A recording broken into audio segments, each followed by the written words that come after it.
Moving on to item B, waive the first reading and introduce amendments to the San Bruno Municipal Code Title IV, License and Regulations as part of the Comprehensive Municipal Code Update. City Attorney Zaffarano. Good evening, Mr. Mayor, members of the City Council. We're just going to take a minute to load up the presentation and grab the clicker, which is somewhere.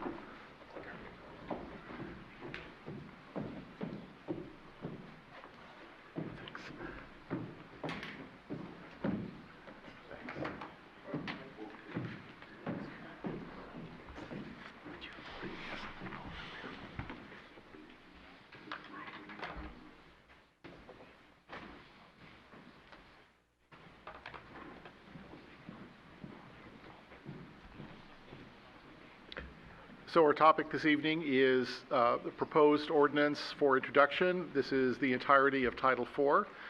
We went through this last time, but we're going to provide you with a little bit of background in an abbreviated fashion. We're going to have request any additional discussion regarding Title IV licenses and regulations. And then the requested action would be to waive the first reading and introduce the ordinance, and then briefly talk about next steps.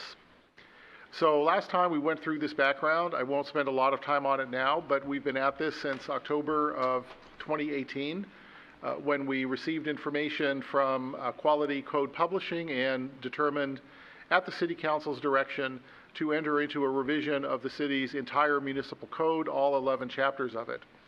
So Quality Code Publishing, our code publisher, did go through the entire code for us, and then we embarked on revisions to Title I and Title II and Title III, and those were completed in July of last year. So now we're here for Title IV, and Title IV, as you might remember, consists of 17 chapters. There are no proposed amendments to 4 of those chapters, and we're going to put those up on the screen for you, although there may be some questions about those, we understand. We are proposing to repeal Chapter 4.48 because that's been preempted by state law. We then have minor amendments to 9 of the chapters to conform to state law and other wording changes, and so the amusement facilities, I'll just put them up here. We don't need to talk too much about them, but I do have a little bit of information with respect to one of the topics that's coming up on the next slide. But these chapters only have wording changes and changes to conform to California law. And I don't think there was any particular additional requests at the last meeting relating to these, although a council member or two may have a question about the massage businesses, so we'll take that separately. All right, so what are we looking at tonight? We have 3 chapters with proposed revisions. Chapter 4.16, and these are peddlers and the addition of a proposed do not knock registry. And at the last city council meeting, I think there was consensus that we should go ahead and include that. It involves voluntary registration by residents with the city clerk that the peddlers are required to comply with as a condition of getting a permit. And what that applies to is you can opt out of receiving knocks on the door by peddlers for those individuals who sell goods and services. Note that it does not apply to charities or those engaged in political speech. So we have a couple of modifications to Chapter 4.16 to add the do not knock registry. Next up, the other major section with changes is 4.18, and push cart and sidewalk vendors. This is because of a new state law that basically incentivizes individuals, small businesses selling food to the public.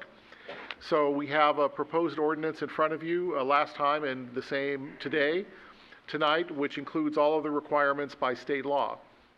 And those are mainly designed to protect the public. So we have permits, insurance requirements, ADA requirements, and health and safety compliance with county ordinances, which is very important. And that generally prohibits stationary sidewalk vendors in residential zones and near certain city events. But we do have to allow stationary vendors in parks unless there's a formal concessionaire, which we don't have in any of our parks. One topic that you provided direction last time was roaming vendors in parks. We think the state law apparently prohibits an outright ban. We're not really sure about that. It's not really clear. But state law does allow reasonable regulations, and at the last meeting, the City Council approved the staff's recommendation to require discontinuing vending about an hour before park closure with no additional regulations. So the final section that engendered a bit of discussion was Chapter 4.60 bingo. And so you might remember that state law says you can only collect a $50 fee for conducting the bingo game. It prohibits a gross receipts tax. However, state law does allow the city to recover up to $2,000 a month from the charity that's operating the bingo game for rent and other cost reimbursements for police facilities. State law does allow the city to decide how many games to allow. And I confess, I think I may have created a misunderstanding with City Council at the last meeting, and even perhaps with some conversations with council members earlier. I was looking at the section of the code that has how many games can be played, and my first impression was it was limited by the facility, but actually it's not. It's limited by the organization. So what it says is that any organization can conduct up to 4 bingo games per week in the city. So we have the Nutrition Site Council who conducts 4 bingo games here at the Senior Center, or at least were before those were prohibited by the COVID-19 virus. The Nutrition Site Council, if they're up to 4, then can't conduct bingo games elsewhere in the city. But another organization, let's say a charitable organization or a church group, they can conduct bingo games up to 4 times a week in the city as well. All they have to do is pay the city clerk $50 for their permit. So I think that may address a concern that at least one, if not several, council members had. And so we do have city council discretion to add an additional bingo game per week if an organization comes to you and says we'd really like to do 5. But those numbers are at the city council's discretion. So with that, there's any additional direction, I'm happy to answer any questions. And otherwise, we would request the city council waive the first reading, introduce the ordinance, and adoption would be scheduled at the next available meeting. And we have Titles 5 and 6, which can be presented in the near future. Title 5 has to do with nuisances. I'm sure that will be an interesting one. And we're otherwise on track to complete all 11 chapters by 2021. That concludes my report, and I'm happy to answer any questions. Questions from council? I think we beat that one to death. Linda? Yeah, so thank you for the clarification on the bingo. So I'm looking at the actual ordinance right now that we're going to be approving, and I just want to be clear. So it's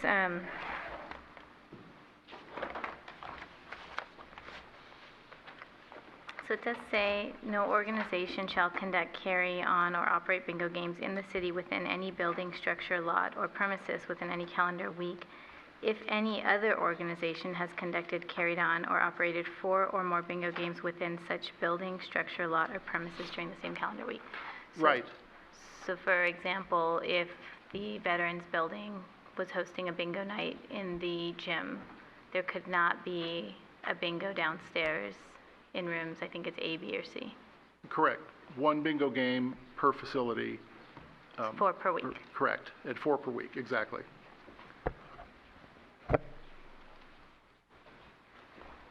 Okay.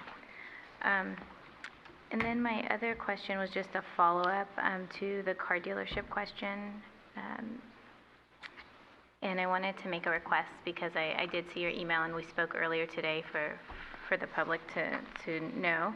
I did want to request that at a later chapter that we actually look into having car dealerships adhere to deactivating their alarms on off-business hours, which I know may sound counterintuitive, but it has been a very big complaint to all the neighbors who live right across the street.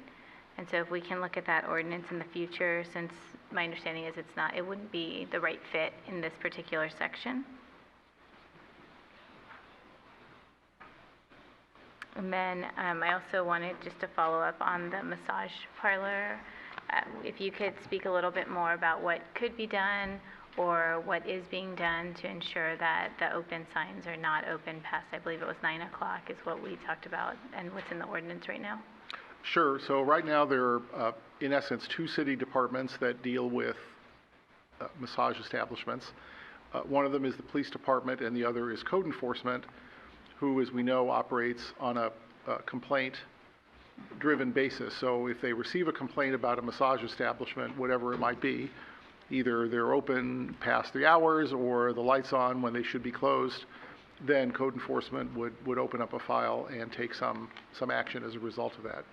The police department generally conducts other operations for violations of potential violations of criminal law at those massage establishments, and the city and its staff have been involved in understanding those operations and in processing appeals of the massage establishments when their establishments have been found to have violated state criminal laws. And several of those establishments have discontinued their operations as a result of those activities. Is there any ordinance or any recommendation that you'd have as to make sure that all the lights are off by a certain time period? It's a good question. I mean, I would say that if somebody makes a complaint about that, code enforcement would open a file and go look at it. I do know that when there is a complaint about a massage establishment, because of the nature of that business, sometimes other departments are also mobilized to go examine. So that's how code enforcement would generally respond. Okay. And then just throughout the document, I noticed a number of referrals to directors of departments. And I was just wondering if just as moving forward, if we can say the title or their designee, just to ensure that if there's someone acting or somebody who's not available or not here, that there's a designee always available. Right. That's actually a good point. I didn't have time before I came to look and see whether we made that change in a different earlier section of the code. I'll look for that generally, and if we don't have that, we could certainly go through it and carry that forward. Okay, great. And then my last question is in regards to the vehicle. It appears to be in section 420, and it was the vehicular parking that I mentioned at the last session.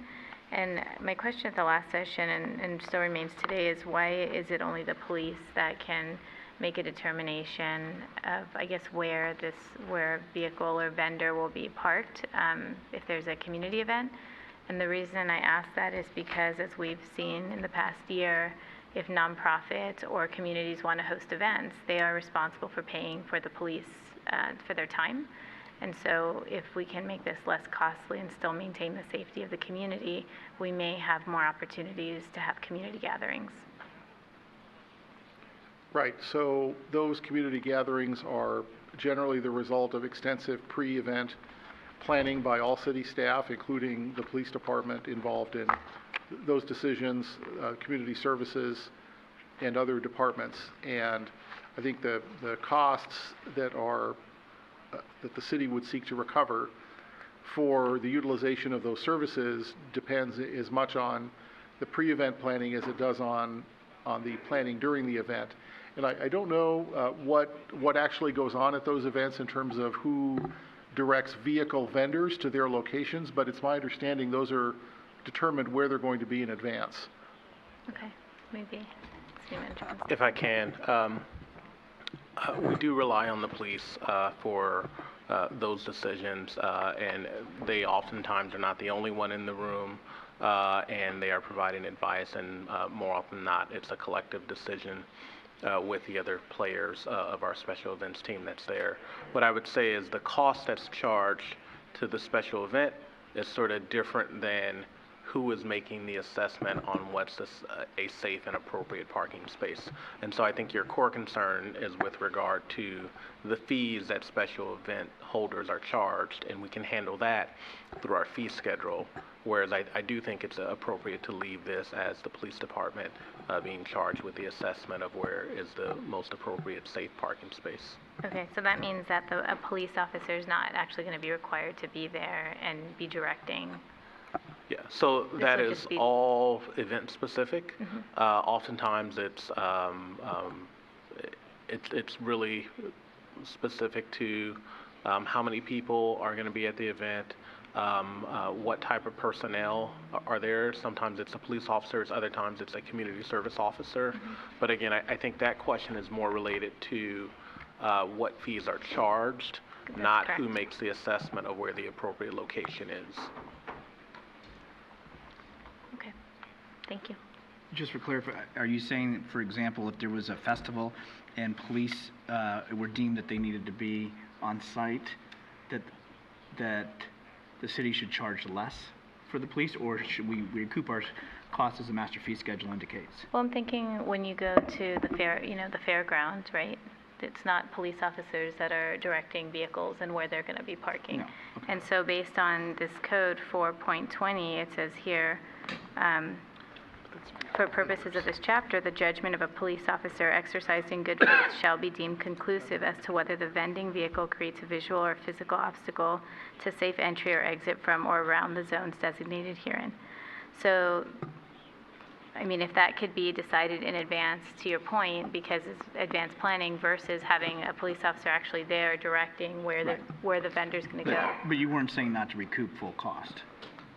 No, I'm saying if we can keep costs low No, I get now, it. we should be making But if that it were decision deemed now. Community Day in the Council. city park, and it deems, let's say St. Robert's Festival, and it deems they need 3 police officers, we're going to recoup our costs as a city. I agree with Okay. that. I just wanna make sure I I was agree on- with that, all but right, thank you. that's different. Yeah, That's I than just wanna having make sure I police understood. officers actually directing traffic in the Correct. St. Robert's parking lot.